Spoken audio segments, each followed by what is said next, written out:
Authority comes with great responsibility, but what happens when police officers cross the line or mishandle situations with the public? In this video, we're diving into some jaw-dropping moments where overconfident officers got it wrong and were swiftly corrected by their higher-ups. Let's get started. Let's start with a story that's as surprising as it is satisfying. Imagine minding your own business and doing something completely legal, only to have an officer try to flex their authority over you. That's exactly what happened here. A man had been standing outside using a drone to record a police facility. Soon enough, an officer approached him, visibly upset, and immediately demanded to see his ID. If you want my name, I'll give you everything. Who are you? I don't need to provide that. Yes, you do. No, I don't. If I'm asking you who you are and why you're videotaping our facility, you have to provide me with some kind of identification. So do you have any identification? To require identification under the law. The man calmly explained that he was within his legal rights and didn't need any identification just to videotape a public facility. But the officer wasn't having it. He kept insisting. You need to be able to articulate a crime that I'm about to commit or I have committed.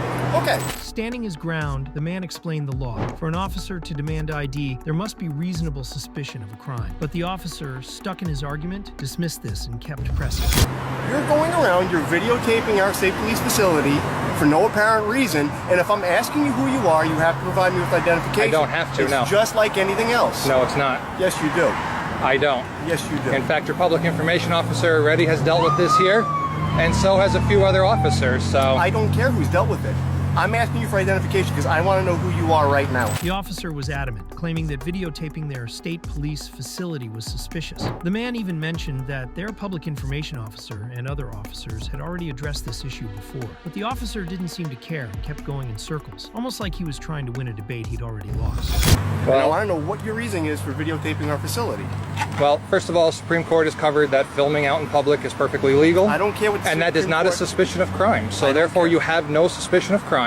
As the frustration built, the man pointed out that even the Supreme Court had ruled that filming in public spaces was legal. You'd think this would have ended the conversation, right? But no, the officer brushed it off and continued demanding answers he wasn't legally entitled to. Listen, you can cite whatever you want. Right. Why are you videotaping? That's what I'm asking right now. I don't have to answer that.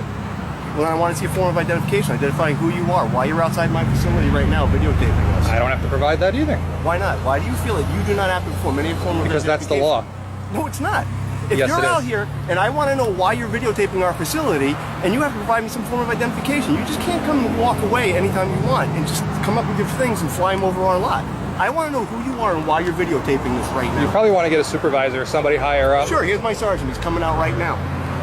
And he'll tell you. Okay, no problem. Finally, the man suggested calling a supervisor. The officer reluctantly agreed, and soon the sergeant arrived. He was flying the drone out in front, videotaping. All I'm doing is asking for a form of identification so we can identify who he is. He's refusing. Go through first sergeant, not a problem. Not a problem. He can videotape as much as he wants. We don't have to get any form of identification. He can videotape, not a problem. All right. Okay. So you were wrong? Huh? You were wrong? According to my sergeant, yes, I was. So you learned something today, that's good. Okay, don't worry about it. I'm pretty sure. Have a good day.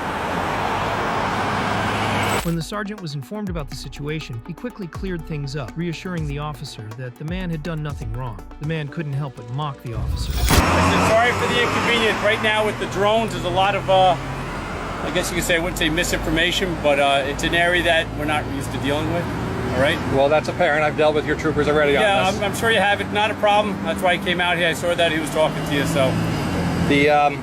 You probably should educate them a little bit more on it. It's going to be a more... It's kind of an area that's new to everybody, and until they have legislation on it. Which there is none. Right. So sorry for the inconvenience, okay? Alrighty, have a good one. The sergeant apologized for the confusion, even explaining that drones were a relatively new challenge for law enforcement. The man suggested better training to avoid situations like this in the future. And honestly, he had a point. A solid lesson learned, for the officer at least. Our next story involved a cyclist who just wanted justice after an accident, but ended up clashing with an officer too.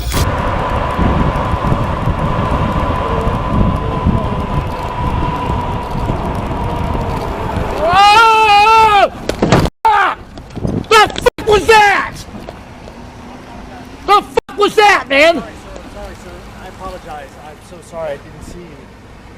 I apologize, sir. The fuck was that, dude? You came from all the way over there. I know.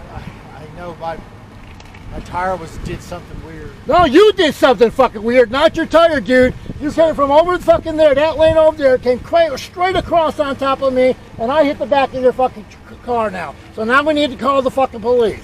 Jesus fucking Christ, dude.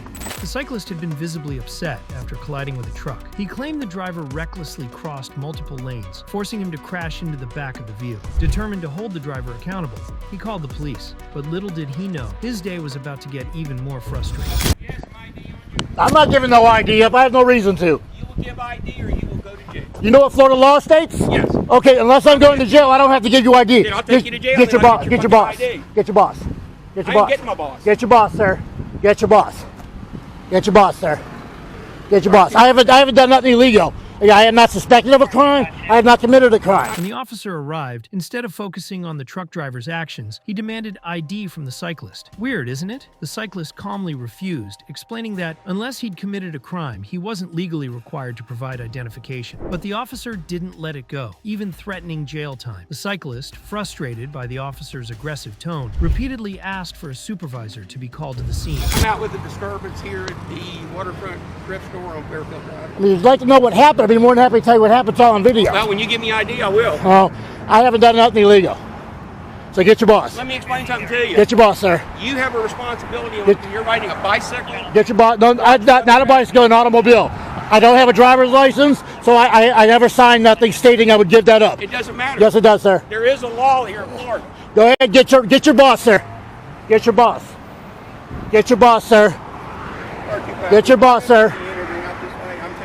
I have not committed a crime. I have not been not suspected of committed a crime. Okay, so no. This gentleman, I will tell you what happened now. Okay, I was in this lane right here, coming down the road right here. The gentleman was in that far lane over there, and he crossed over from that lane there to turn into here. Okay, and then I pulled in here because I hit the back of his vehicle right here.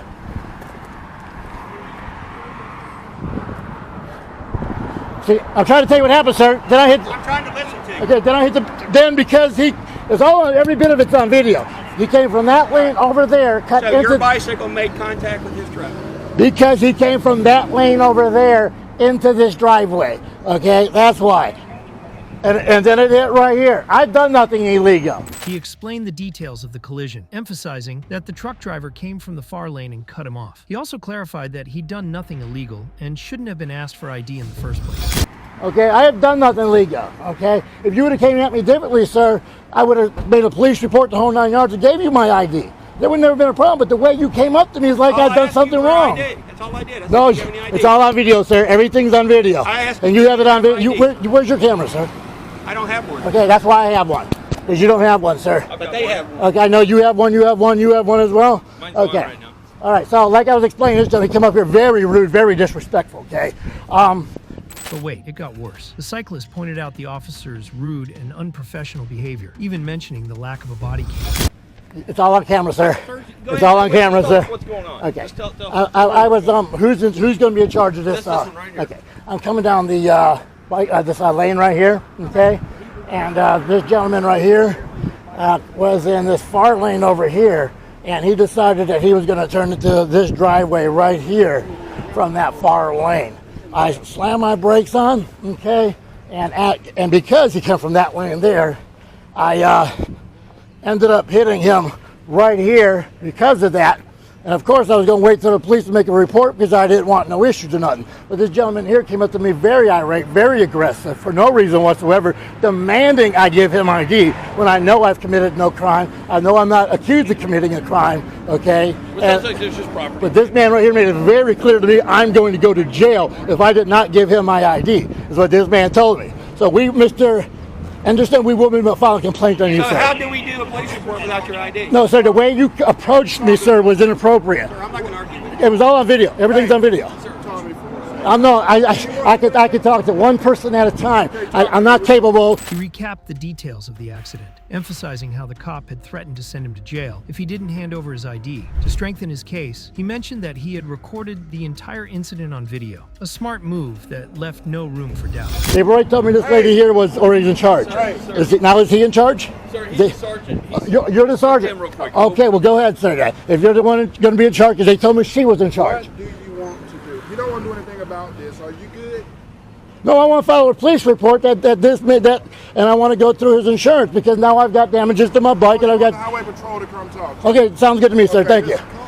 Sir, but I will be filing a complaint on that man there. Yes, sir. We'll get that. You know what? He straight out told me, if you don't give me your ID, you're going to jail. I told him to do what you gotta do because I'm not giving you my ID. Now I don't mind giving it because of all this, but when somebody comes to me and starts demanding I do something, I understand. so. Well, sir, listen, I'm a totally different deputy, and like I said, I don't have any problems with you. Well, that's why I'm irate. That's why I'm kind of like. I get that. I get that. Because the way he approached me. I understand. It's all on camera. I understand. Okay. Like I said, I don't have any issues I know with why you. he approached me like that because he doesn't have a camera on. Yes, sir. So that's why he approached me like that. He didn't. As soon when I pulled my camera out, his whole demeanor changed. Right, well, I can tell you this, even with if I don't have this on, I'm gonna still be a gentleman. All right. Well, thank you, Mr. Yeah, I don't want to say that wrong. Holcomb. Okay. Yes, sir. Thank you, Mr. Hey, I Officer. appreciate you, man. Mr.